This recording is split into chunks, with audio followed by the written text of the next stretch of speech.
Assalamualaikum warahmatullahi wabarakatuh. Selamat pagi dan salam sejahtera untuk kita semua. Baik anak-anak ibu, hari ini kita kembali pada pembelajaran kimia mengenai konfigurasi elektron menurut aturan Aufbau. Konfigurasi elektron itu merupakan susunan elektron dalam suatu atom. Susunan yang telah memperhitungkan kedudukannya, kemudian digunakan untuk menentukan sifat kimia dan reaktivitas. Jumlah elektron itu disusun menurut tabel periodik. 3 aturan dalam penulisan konfigurasi elektron, yaitu menurut aturan Aufbau, kedua larangan Pauli, dan yang ketiga adalah kaedah Hund. Nah, kita lihat aturan Aufbau. Nah, pengisian elektron dalam atom berlangsung menurut tingkat tenaga orbital-orbital atom. Kedua, pengisian elektron dimulai dari tingkat energi yang rendah menuju tingkat energi yang lebih tinggi. Nah, itu menurut aturan Aufbau. Nah, kita lihat mana tingkat energi dari yang terendah hingga yang tertinggi. Nah, ini konsepnya ya, Nak ya. Jadi kalau kita urutkan menjadi 1 2 2 3 3 4 3 4 5 4 5 6 4 5 6 7 5 6 7. Nah, untuk mengisi subkulit S, P, D atau F-nya itu tergantung pada tingkat energinya. Jadi kalau seandainya angka 1 yang pertama muncul, maka dimulai dari subkulit S. Muncul angka 2 yang pertama, itu juga masuk pada subkulit S. Nah, kalau sudah muncul angka kedua yang kedua kali, maka sudah masuk pada subkulit P. Nah, begitu seterusnya. Ini angka 3 yang pertama, maka masuk pada subkulit S terlebih dahulu. Baru angka 3 yang kedua kemunculannya baru dimulai subkulit P. Baru 4 yang pertama dimulai dari S. Baru 3 yang ketiga baru dimulai masuk kepada subkulit D dan seterusnya. Dan ingat, untuk subkulit S itu maksimum elektronnya diisi 2. Untuk subkulit P itu maksimum elektronnya diisi 6. Untuk subkulit D itu elektronnya maksimal diisi 10. Dan yang terakhir untuk subkulit F itu elektronnya maksimal diisi 14. Nah, dari mana datangnya S itu 2, P itu 6, D itu 10, dan F itu 14? Itu dilihat dari jumlah orbitalnya. Untuk subkulit S itu jumlah orbitalnya 1. Maka untuk satu orbital itu maksimum bisa ditampung 2 elektron. Nah, untuk subkulit B itu jumlah orbitalnya ada 3. Maka dia maksimal ditampung oleh 6 elektron. Karena satu orbitalnya diisi oleh 2 elektron. Maka kalau 3 orbitalnya, maka menjadi 2 kali 3 menjadi 6 elektron maksimal. Nah, untuk subkulit D itu jumlah orbitalnya 5. Maka 5 dikali 2 elektron ya, maka jumlah elektronnya ada 10 untuk subkulit D. Nah, kemudian untuk subkulit F itu jumlah orbitalnya ada 7. Maka 2 dikali 7, maka jumlah elektronnya maksimal diisi 14. Nah, selanjutnya kita lihat konfigurasi elektron. Nah, ini sebagai contoh misalnya tingkat energi 4P6. Nah, di sini angka 4 ini itu menyatakan tadi tingkat energinya. Tingkat energi itu menyatakan letak kulitnya. Maka dia terletak pada kulit yang keempat. Kemudian ini 6 ini itu menyatakan jumlah elektronnya. Dan P ini menyatakan letak subkulitnya. Nah, kemudian kita masuk kepada azas larangan Pauli. Nah, tidak boleh ada 2 elektron dalam satu atom yang memiliki keempat bilangan kuantum yang sama. Nah, itu ya pengertian dari larangan Pauli. Maka setiap elektron maksimal dapat diisi oleh 2 elektron. Jumlah maksimum elektron pada kulit ke N itu dilambangkan menjadi 2N pangkat 2. Nah, kemudian ini ada aturan bilangan spin ya, Nak. Nah, nanti kita akan belajar bilangan kuantum ya setelah ini. Nah, ini menyatakan elektron sebagai partikel bermuatan juga memiliki gerak berputar yang disebut dengan spin. Jadi spinnya ada yang bernilai positif setengah, ada yang bernilai negatif setengah.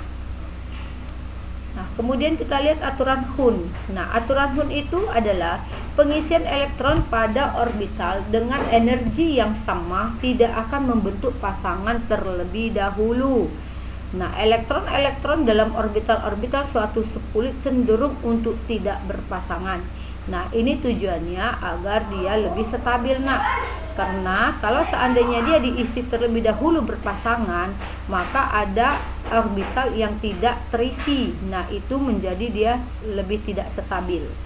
Nah, elektron dengan spin sejajar akan mengisi lebih dahulu pada orbital yang setingkat energinya, baru membentuk pasangan dengan spin yang berlawanan.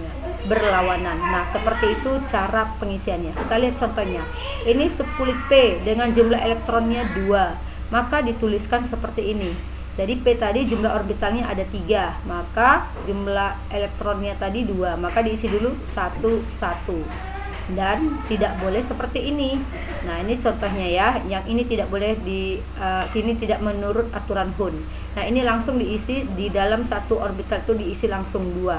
Nah, ini dibandingkan dengan yang ini lebih stabil yang ini. Makanya semuanya penulisan orbital atau pengisian elektron itu harus mengikuti aturan Hund. Contoh yang kedua, ini subkulit D 5 elektron. Ya, maka dituliskan seperti ini. Tadi D subkulit D orbitalnya ada 5. Jadi orbital biasanya kita gambarkan dengan kotak ya, Nak. Nah, ini elektronnya 5. 1 2 3 4 5. Nah, seperti ini pengisiannya. Tidak boleh seperti yang di sampingnya ini. Nah, ini langsung diisinya 1 2 3 4 5.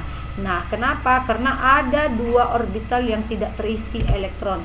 Nah, itu yang menyebabkan dia tidak stabil. Nah, ketimbang dia yang seperti ini. Nah, ini lebih stabil dibandingkan dengan yang sebelah kanan ini ya, Nak.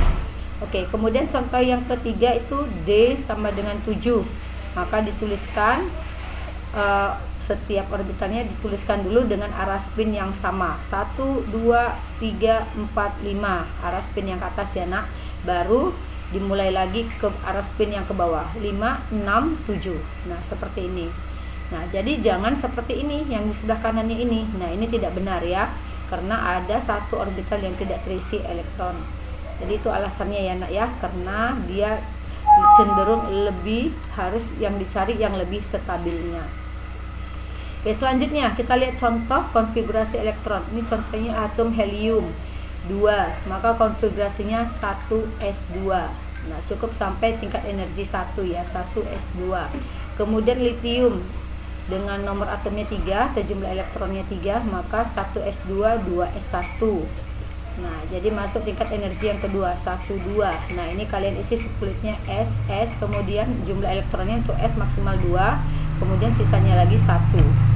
Oke, kemudian natrium jumlah elektronnya 11 atau nomor atomnya 11, maka konfigurasinya menjadi 1s2 2s2 2p6 3s1. Nah, jadi diikuti ya, Nak, tingkat energinya tadi 1 2 2 3. Nah, tinggal diisi saja. S-nya 2 maksimal, kemudian masuk subkulit S 2 elektron, kemudian P-nya 6 elektron, baru sisanya 1 elektron lagi. Nah, ini dihitung ya, Nak ya. 2 tambah 2 4 tambah 6 10, maka tinggal 1 lagi 11 ya. Oke, nah ini bisa kalian kerjakan nanti di buku latihan untuk konfigurasi NE10, Fe26 dan S16. Selanjutnya bisa konfigurasi elektron itu penulisannya dengan cara disingkat ya. Nah, penyingkatan penulisan konfigurasi elektron dapat dilakukan berdasarkan konfigurasi elektron gas mulia. Jadi kita menggunakan konfigurasi gas mulia. Siapa saja yang termasuk gas mulia? Gas mulia itu adalah golongan 8A, yaitu helium dengan nomor atom 2, neon 10, argon 18, kripton 36, xenon 54, radon 86. Nah, ini konfigurasinya. Nah, cara penyingkatannya seperti apa? Kita lihat contohnya. Contoh, natrium tadi 11 jumlah elektronnya, maka 1s2, 2s2, 2p6, 3s1. Nah, ini konfigurasinya yang tanpa disingkat. Nah, kalau mau kita singkat jadi menjadi, nah kita ambil yang di bawah 11 itu siapa? Maka kita menggunakan konfigurasi Ne, neon ya, neon itu 10. Maka Ne, nah konfigurasi Ne kan sudah sampai sini, nah sudah sampai 1s2, 2s2, 2p6. Nah, ini sudah termasuk Ne. Baru tinggal sisanya yang kita tuliskan. Maka tinggal Ne3s1. Nah, seperti ini cara penyingkatannya. Nah, kemudian latihannya 26 Fe. Nah, coba kalian buat penulisan cara menyingkatnya ya. Oke, selanjutnya. Nah, ini bentuk-bentuk orbital ya. Ini orbital S. Bentuknya seperti ini orbital P, ini orbital D, ini orbital F. Nah, boleh dilihat nanti di buku panduannya atau buku pegangannya ya. Nah, selanjutnya kestabilan penuh dan setengah penuh. Nah, berdasarkan hasil percobaan, ditemukanlah beberapa penyimpangan penulisan konfigurasi elektron berdasarkan aturan Aufbau. Nah, ada beberapa konfigurasi yang menyimpang dari aturan Aufbau. Nah, itu kenapa? Karena dia pengisiannya kestabilannya itu kestabilan penuh dan setengah penuh. Nah, kita lihat nanti contohnya ya. Atom akan lebih stabil bila kulit atau subkulitnya terisi elektron penuh atau setengah penuh, terutama pada subkulit D. Nah, itu kita lihat ya, terutama pada subkulit D. Nah, ini kita lihat contohnya. Misalnya atom Cr dengan nomor atomnya 24. Nah, orbital D maksimum berisi 10 elektron. Nah, tadi kan maksimum 10 ya untuk subkulit D ya. Akan lebih stabil jika orbital D itu diisi 5 atau 10 elektron, sehingga konfigurasinya adalah, nah kita lihat 1s2, 2s2, 2p6, 3s2, 3p6, 4s1, 3d5. Nah, seperti ini nak penulisannya. Kenapa? Karena subkulit D itu lebih stabil, dia diisi 5 elektron atau 10 elektron. Apa sebabnya? Karena kalau diisi 5 elektron otomatis kelima orbitalnya terisi semua. Sudah, atau 10 elektron ya. Jadi setengah penuh dan penuh ya. Nah, kita lihat. Jadi bukan, nah ini kalau menurut aturan Aufbau kan seperti yang ini ya, yang bawah ya. 1s2, 2s2, 2p6, 3s2, 3p6, 4s2, 3d4. Nah, seharusnya seperti ini. 3d4. Nah, kalau seandainya kita buat subkulit D-nya itu 4 elektron, berarti ada satu orbital yang tidak terisi. Ingat tadi ya nak ya, sistem aturan Hund tadi ya. Jadi kan D tadi kan jumlah orbitalnya ada 5. Ini elektronnya ada 4. Jadi kita susun 1, 2, 3, 4. Nah, berarti satu orbitalnya tidak terisi. Karena kan orbital D ada 5 ya. Jadi satu orbitalnya tidak terisi elektron. Makanya dia kurang stabil. Makanya penulisan konfigurasinya tidak bisa seperti ini. Jadi untuk CR dia menyimpang dari aturan Aufbau. Maka yang sebenarnya dituliskan seperti ini. Jadi yang satu elektron dari 4s, yang seharusnya 4s2 ini tadi, diambil satu untuk mengisi orbital di subkulit D. Makanya D-nya menjadi 5, 3d5. Jadi 4s1, jadi subkulit S-nya hanya satu elektron saja diisi.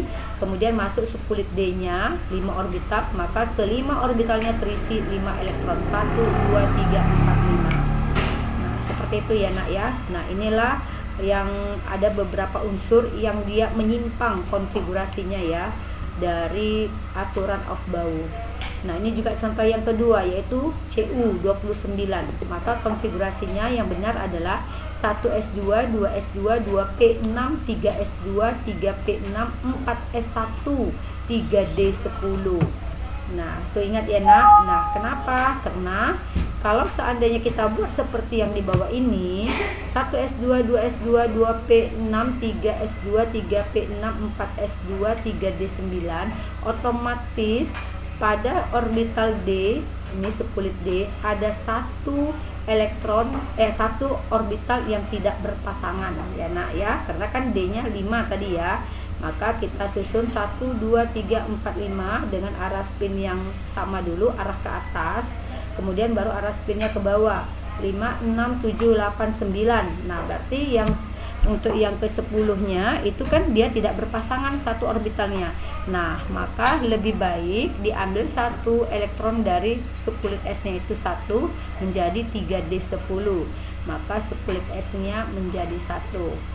Ya, maka inilah yang benar konfigurasinya. Jadi ada beberapa atom ya yang dia menyimpang dari kaidah aturan Aufbau. Nah, ini perlu diingat ya. Oke. Selanjutnya kita lihat tabel periodik unsur-unsur. Nah, ini kita udah masuk kepada tabel periodik unsur ya. Nah, menurut sejarahnya itu pertama Mendeleev pada tahun 1934, itu seorang berbangsa Rusia ya. disusun berdasarkan berat atom. Nah, peningkatan berat atom tidak sama persis dengan peningkatan nomor atom karena proton dan neutron menyumbang berat atom.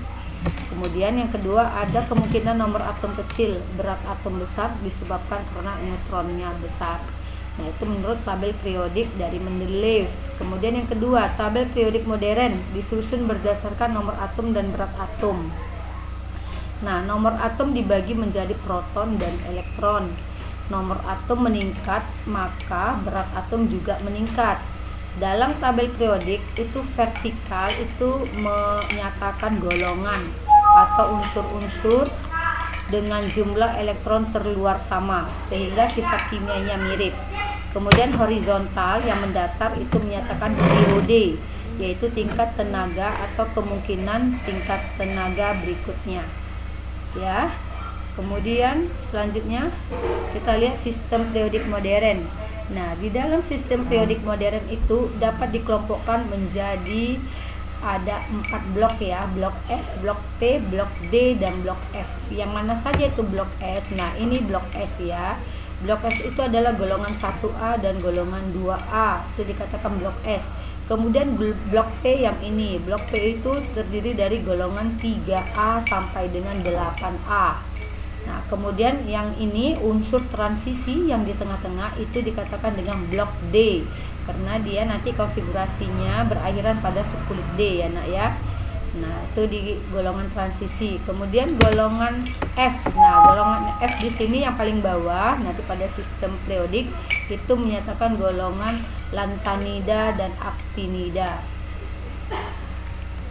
Oke, kita lihat. Nah, ini dia sistem periodik unsur yang modern. Nah, ini boleh kalian lihat di buku ya, buku pegangan, atau boleh kalian beli ini di toko buku ya. Nah, ini memang penting untuk belajar kimia, sistem periodik unsur.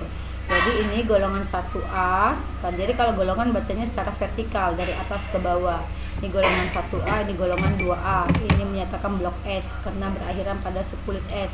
Nah, ini yang sebelah kanan ini dari golongan 3A, 4A, 5A, 6A, 7A sampai 8A itu dikatakan blok P ya. Blok P. Nah, ini blok D-nya tadi dari golongan 3B ya, 3B sampai dengan golongan 8B. Nah, ini ya. Oke, nah ini golongan blok F ya, golongan lantanida dan actinida. Lantanida yang di bawah. Kita lihat dulu lantanida yang ini, yang atas, actinidanya yang di bawah ya. Oke, kita lihat. Nah, ini kita lihat unsur ya. Ini contoh unsur Li, nomor atomnya 3, konfigurasinya 1s2, 2s1. Nah, subkulitnya berakhir pada subkulit S. Pada subkulit S, maka dia termasuk golongan 1A. Dari mana satunya kita dapat ini? Konfigurasinya 1, jumlah elektronnya 1, berakhir pada subkulit S, maka golongan 1A pada blok S ya. Nah, ini Be4, konfigurasinya 1s2, 2s2, maka berakhiran pada 2s2, maka jumlah elektron terakhirnya 2, maka dia golongan 2A karena berakhir pada blok S ya. Kemudian ini B boron, nomor atomnya 5, konfigurasi elektronnya 1s2, 2s2, 2p1 ini ya, 5 ya, 2 tambah 2, 4 tambah 1, 5 ya. Oke, maka menjadi dia berakhiran pada subkulit terakhirnya 2s2, 2p1. Maka cara menentukan golongannya adalah 2 ditambah 1, 2 tambah 1, 3, maka berakhiran pada golongan 3A. Nah, kenapa 3A? Maka dia sudah masuk pada blok P ya. Ini 3-nya itu diperoleh dari ini nak, 2 ditambah 1. Oke, begitu seterusnya. Nah, ini kalau dia subkulit D, kita lihat ya. Subkulit D. Nah, ini D. Nah, ini berarti subkulit terakhirnya adalah 4s2 ditambah 3d 3d1 ini ya, 3d1, maka 2 ditambah 1, maka golongan 3b. 3b karena dia berakhir pada blok D dan seterusnya ya nak ya. Oke, Jadi jika konfigurasi elektron berakhir pada subkulit S, unsur tersebut berada pada blok S. Jika konfigurasi elektron berakhir pada subkulit D, maka unsur tersebut berada pada blok D, dan seterusnya. Oke, selanjutnya kita lihat nih, blok S tuh golongannya 1A dan golongan 2A. Blok B tadi golongan 3A sampai 8A. Golongan D itu golongan transisi, yaitu golongan 1B sampai dengan 8B. Kemudian blok F golongan lantanida dan golongan aktinida. Nah, ini sistem periodik modernnya ya nak.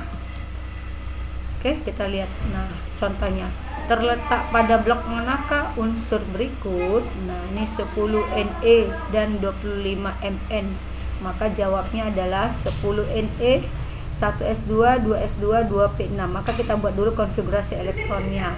Maka dia jatuh pada blok P ya. Nih, karena elektron terakhirnya adalah jatuh pada blok P, subkulit P ya, 2p6. Mana? Kalau ditanya golongannya, maka dia golongan berapa nih, Nak? Ayo. Golongan berapa Ne? Berarti dia elektron terakhirnya adalah 2s2, 2p6. Maka 2 ditambah 6, maka 8. Maka termasuk pada golongan 8A.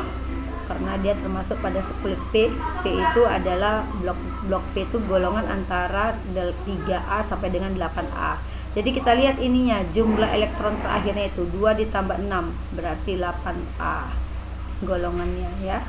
Oke, ini Mn 25. Maka konfigurasinya adalah 1s2, 2s2, 2p6, 3s2, 3p6, 4s2, 3d5.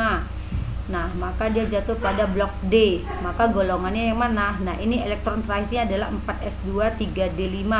Maka 2 tambah 5 berarti 7. Maka 7b. Jatuh pada golongan 7b ya nak ya. Oke. Sudah. Nah, ini kita lihat klasifikasi SPU. SPU itu sistem periodik unsur. Nah, periode disusun menurut nomor atom. Kemudian golongan disusun menurut kemiripan sifat. Kemudian golongan dibagi atas golongan A, itu dikenal dengan golongan utama, yaitu golongan 1A sampai dengan 8A. Kemudian golongan B disebut golongan transisi atau peralihan, yaitu golongan 1B sampai dengan 8B. Kemudian ada lantanida dan aktinida ya. Oke, selanjutnya kita lihat golongan 8A itu dikenal dengan gas mulia, gas yang sangat stabil atau iner, dan dia sangat sukar bereaksi dengan unsur lain ya nak. Kemudian golongan 7A, 7A itu dikenal dengan golongan halogen, yaitu unsur non logam yang sangat reaktif, disebut halogen, yaitu pembentuk garam. Kemudian golongan 1A itu dikenal dengan logam alkali. Unsur-unsur golongan 1A itu kecuali hidrogen ya, nah itu disebut dengan logam alkali karena unsur tersebut membentuk basa yang larut di dalam air. Kemudian golongan 2A itu dikenal dengan logam alkali tanah.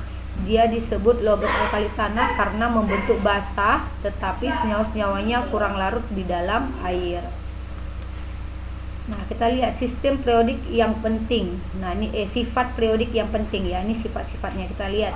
Ada jari-jari atom. Apa itu jari-jari atom? Jari-jari atom adalah jarak inti atom sampai dengan kulit terluar. Nah, ini dia jarak dari inti atom sampai kulit terluar. Dalam satu golongan, jari-jari atom bertambah besar dari atas ke bawah. Nah, itu kalau kita bacanya segolongan ya, Nak. Dari atas ke bawah, maka jari-jari atomnya akan semakin besar ya, atau bertambah besar. Nah, kemudian tapi kalau dia bacanya secara periode itu dari kiri ke kanan yang horizontal ya, Nak. Maka jari-jari atomnya makin kecil dari kiri ke kanan. Kemudian potensial ionisasi. Nah, apa itu potensial ionisasi? Potensial ionisasi suatu unsur adalah tenaga yang diperlukan untuk melepaskan satu elektron yang terikat paling lemah dari suatu atom netral atau suatu ion. Nah, itu dia ya, Nak. Nah, faktor yang menentukan potensial ionisasi yaitu muatan inti. Nah, muatan inti semakin besar, maka PI-nya, potensial ionisasinya juga akan semakin besar. Nah, jari-jari atomnya semakin besar, maka potensial ionisasinya juga semakin besar. Nah, selanjutnya unsur-unsur dalam satu golongan, energi ionisasinya makin ke bawah semakin kecil. Nah, ini kebalikan dari jari-jari atom ya nak ya. Kalau jari-jari atom tadi, kalau dia satu golongan dari atas ke bawah dia semakin besar, tapi untuk energi ionisasinya dari atas ke bawah semakin kecil.